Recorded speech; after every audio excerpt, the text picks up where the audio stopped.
Winter might be coming, but the economic mood is as bright as a spring day, from strong employment numbers to bank bosses talking up house prices to the stock market inside of all-time records. Times are rarely as positive as this. Let's bring in Ross Greenwood now. And Ross, we have to take these days while we can.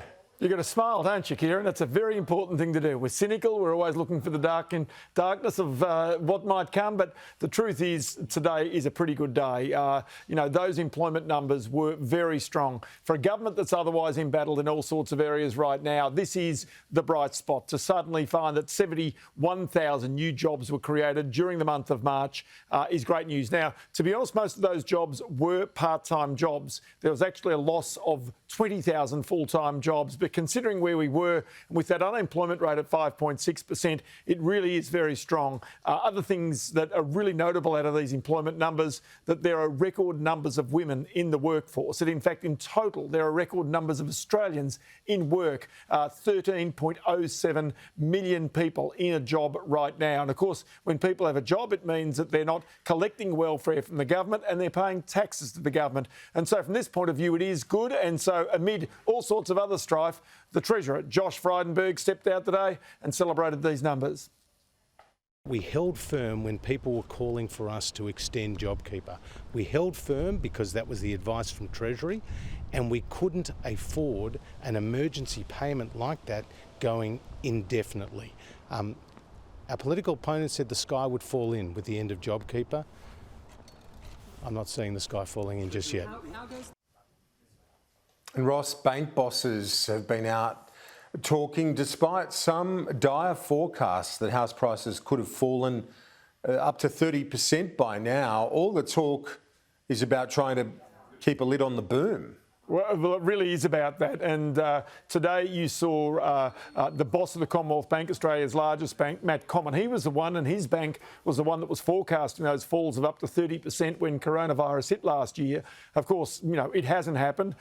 In many areas, house prices are now either where they were or above where they were before coronavirus hit. There's strong demand for housing. Interest rates are in the ones. So Matt Comyn fronted a parliamentary inquiry today. One of the interesting things he talked about was the way in which first home buyers are now getting into the market.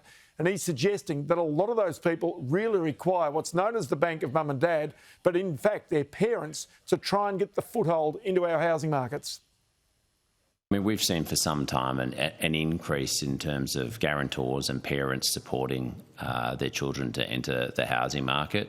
We distinguish between if a parent chooses to give their child a gift and to help them build their deposit, that's harder for us to distinguish. But as I talked about, owner-occupier and let's say 14 or 15% first home buyer, the overall proportion that would be reliant on guarantors, I think, was in the order of 20% or so, and probably half of those would be guarantees provided by parents. Yeah, so that's the boss of the Commonwealth Bank, Kieran, but another bank boss was also out today. This is George Frazis, who is the Chief Executive of the Bank of Queensland. Now, you might say a regional bank, but just recently they've spent big money to buy ME Bank off the industry super funds, also the owner of Virgin Money.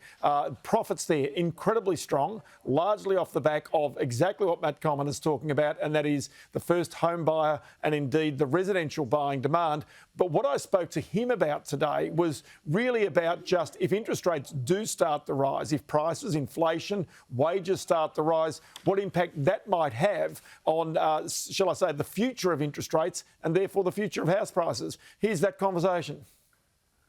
You do test for much higher interest rates. So that's really the testing you do to ensure that someone actually can afford for their home. So what do you think a person should actually be in their own heads thinking that interest rates might be in the future, that they need to be able to afford to be able to survive? Well, we test for up to 2% increases. So that's only 3 percentage points, right? From 1.8% to 3.8%, not a massive jump in the whole scheme of things. But if it went to 4.8% if inflation takes off, that could cause some pain. Yeah, I'll have to say, look, 2% is quite a lot, to be frank. So it does make a big impact because there's a big part of the market that's still variable, so that does have an impact.